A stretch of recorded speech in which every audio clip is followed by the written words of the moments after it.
வீதிக்கு வருவாங்க. திமுக ஆட்சிக்கு வந்து அல்ல வீதிக்கு தான் வரணும்.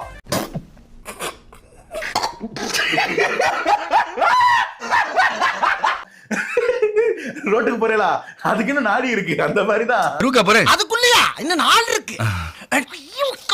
என்ன இல்ல டீப்லைட் பார்த்தாலே தெரியும். ஒரு மேடையில வேட்பாளர் அறிமுகப்படுத்துறாரு. ஆக அம்மா நீ எந்த சின்னத்தை நிக்கிறேன்னு கேக்குறாரு. சின்னமா சின்ன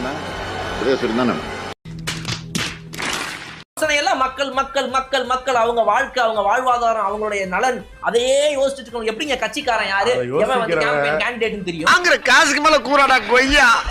போடா கொய்யால காசாடா முக்கியம், கூவல் தான்டா முக்கியம். அதுவும் வித்தியாசமா கூவுறான்டா அவன். அதை யோசிக்கிற ஒருத்தன் இவ்வளவு போதையை வெளியில விட்டுட்டு இவ்வளவு பெண்கள் மேல பாதுகாப்பு இல்ல சூழ்நிலை ஏற்படுத்திட்டு அடுத்த எலெக்ஷன் வந்து 2.0 கேட்பாங்களா?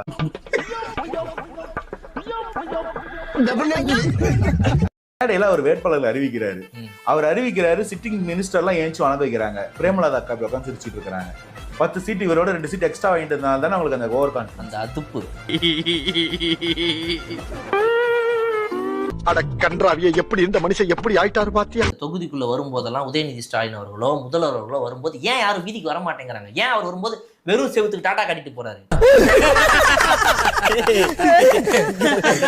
கவுண்டமணி ஒரு காமெண்ட்ல சொல்லுவாரு, நான் செந்தில் சொல்லுவாரு, எங்க அம்மா நான் பிறந்தோன்னு பாக்கவே இல்லை, பின்ன பேய் மாதிரி பிறந்தா என்ன அப்பா தாண்டா பாப்பாங்கன்னு. அந்த மாதிரி யாரும் தாண்டா வந்து பாப்பாங்களேன்னு கேக்குறேன். நான் முதல்வர் துணை முதல்வர் சொல்ல பொதுவா சொல்ல நக்கல்யா அவனுக்கு. இல்ல நீங்க உண்மையாவே இந்த போதை போதை போதைன்னு இதை வச்சே ஏதோ ஒரு பிரச்சாரம் நான் சொல்லங்க, பிரேமலதா சொன்னாங்க. நீ எனக்கு எவ்வளவு நல்லது பண்ணிருக்கடா, நீ யாரா எங்க இருந்துடா வர்ற? போதைக்கு லிஸ்ட் சொல்லவா? டாஸ்மாக் ஒரு டெரிமோட் படத்துல 12 மணிக்கு முன்னாடி கிடையாது, 10 மணிக்கு அப்புறம் கிடைக்குது. பாட்டிலுக்கு 10 ரூபா.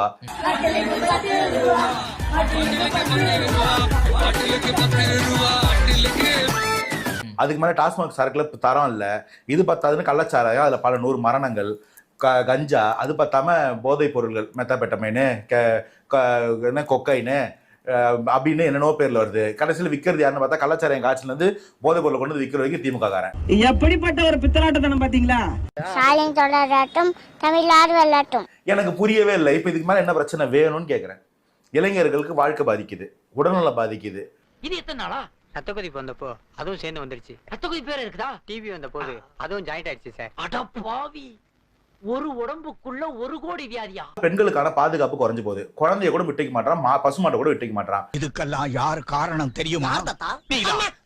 நம்ம ஊர்ல என்ன அப்படி பிரச்சனைகள்லாம் இருக்குதா? பெண்களுக்கு ஏதோ பாதுகாப்புன்றாங்க. அப்படியா? நம்ம தான் பஸ் விட்டுருக்கோமே, தோழிகள் விடுதி கட்டியிருக்கோமே, என்ன பெண்களுக்கு பிரச்சனைன்றாங்க, ஒன்னும் புரியலையே அப்படின்னு மைக்ல சொன்னதை கேட்டீங்களா இல்லையா? நம்ம ஒண்ணு கேட்டா நம்மள அசர வைக்கிற மாதிரி ஒரு பதில் சொல்வார் பாரு, அது நமக்கு இங்க புரியாது, வீட்டுக்கு போனா தான் புரியும். சில பேர் பதில் தெரியாமலே பயந்து ஓடி இருக்காங்க. பிரச்சனை பிரச்சனை பிரச்சனைப்பீங்க. பிரச்சனையா? நம்ம தான் விடுதி கட்டியிருக்கோமே, நம்ம தான் பஸ் பிரச்சனைங்க. பதில் தெரியல கூட பிரச்சனை இல்ல, கேள்வியே புரியல, என்ன பதில் சொல்றது? நம்ம தான் பஸ் விட்டுருக்கோமே, என்னது இது, எப்படி என்ன இது அப்படின்னு சுதாகர் சொல்ற மாதிரி இருக்கு. என்ன இது ஐயா? அது இல்ல, கத்தி குத்துறாங்க, வெட்டுறாங்க, நம்ம தான் பஸ் விட்டுருக்கோமே. இதெல்லாம் ஒரு குடுப்பனை, புரியுதுங்களா? அதை என்ஜாய் பண்ணுங்க, ஜாலியா இருங்க, சந்தோஷமா. என்ன சொல்றேன், நீங்க ஆட்சி விட்டு போயிடுங்க, நல்ல ஆட்சி ஒண்ணு அமரட்டும், விஜய் சார் அதை பாத்துக்கட்டும், நீங்க மேடை போட்டு பேசுங்க, நாங்க அப்ப இதை என்ஜாய் பண்றோம். ஆனா எவ்வளவு வன்மம் உள்ள இருக்குன்றத தெரியுதா இதுல இருந்து? எப்படா தெரியல? நீங்க 5 வருஷமா நீங்க தான் ஆட்சியில இருக்கீங்க. இப்ப வந்து நீங்க எதுக்கு வாய்ப்பு கேக்குறீங்க? நான் கேக்குறேன், எனக்கு பதில் சொல்லுங்க. செஞ்சாச்சே 505ல 404 வாக்குறுதிகள் வந்து அந்த 404 அர்த்தம் தெரியாம பேசாதீங்க. எரர் நாட் ஃபவுண்ட் 404 அதுங்க. அது 100 ஸ்கூலுக்கு போட்டிருக்கோம், அதனால 100 வாக்குறுதி டிக்குன்னு சொன்னா என்னங்க அர்த்தம்? அது ஒரு வாக்குறுதி தானங்க. எப்படி 100 ஸ்கூலுக்கு போனா 100 டிக்கா? அப்போ ஒரு ஸ்கூல்ல 50 பேர் சாப்பிடறானா 5000 பேர் டிக்கெட் அடிச்சிருங்களேன். அப்படிதானே? எப்படி கிடையாதுங்க அது? சார் ரொம்ப புகழ்றாரு என்ன சார்? டேய் நான் என்ன சொல்றேன், நீ என்ன உணர்ற? ஊருக்கு ஊரு அனிதா பேர்ல ஒரு மெடிக்கல் காலேஜ் கட்டுவேன்னு சொன்னீங்களா இல்லையா? எத்தனை கட்டியிருக்கீங்க?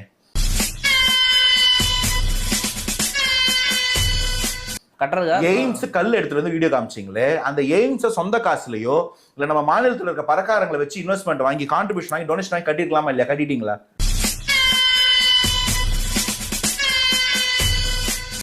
உன் ஹோட்டல் நாங்க வேணாம் அப்படின்னு சொல்லிட்டு ஒரு எம்எல்ஏ வண்டியில போனதையும் நாங்க பார்த்தேன். அதனால அந்த பாருங்க. தைரியம்லாம் வந்து கிட்னி திமுக திருநவனுக்கு சீட்டு, கல்குவாரி வச்சனுக்கு சீட்டு, மண்குவாரி வச்சனுக்கு சீட்டு. ஏங்க கரூர்ல இருந்து செந்தில் பாலாஜி கோயம்புத்தூர் போயிட்டார், கேட்கவே இல்லை யாரும். அத வேற ஞாபகப்படுத்திட்டீங்க. நெஞ்சமெல்லாம் பொண்ணு அறக்கு தம்பி, மறக்க முடியல. கரூர்ல தானே இருந்தீங்க நீங்க, கரூர்கார் தானே உங்க பேரு, ம். ஏன் கரூர்ல இருந்து போயிட்டீங்க?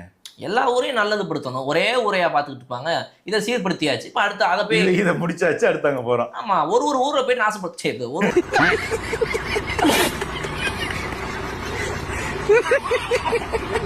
ஊரை போயிட்டு நல்லா இது பண்ணணுங்க. அதான் இந்த ஊர்ல இருக்கிறது எல்லாத்தையும் இது பண்ணியாச்சு, அடுத்து அந்த ஊரை போயிட்டு இந்த ஊரை காலி பண்ணியாச்சு, அடுத்த ஊருக்கு போறது.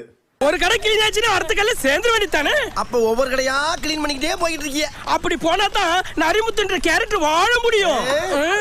ஒரே ஒரு ஆள் தான் இந்த தொகுதி அந்த தொகுதி போனா டோட்டல் க்ளோஸ். அதேதான்.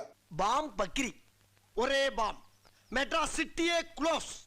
வசூல் ராஜா படத்துல நடிச்ச ஹீரோக்கு சீட் இல்ல, காமெடின்னு சீட் வாங்கிட்டாரு கருணாஸ், தெரியுமா? பாருங்க, ஹீரோக்கு ஒரு சீட் கூட இல்லன்ட்டாங்க. ஏமாத்திட்டாங்க அவன் என்ன, நானும் ஏமாத்திட்டான். ராஜராஜ சோழனையும் தாண்டி கோவில்களுக்கு கொடமுழுக்க பண்ணவரு இவரு. அதாவது அதெல்லாம் அப்படிலாம் சொல்லக்கூடாதும்பாரு அவரு. பட் நடந்த உண்மையை சொல்லுகிறேன். என்னென்ன சொல்றோம் பாருங்க, கம்பி கட்டுற கதையெல்லாம் எடுத்து போடுறாங்க. அமைச்சரா இருப்பதற்கான காரணம் என்னன்னா, ஸ்டாலின் வீட்டுல மளிகை சாமான் வாங்கி போடுறதுல எல்லா வேலையும் அவன் பாத்துக்கிட்டான். தம்பிக்கு பால் ஊத்துருவாங்க போல நண்பர்களே, போற போக்க பார்த்தா.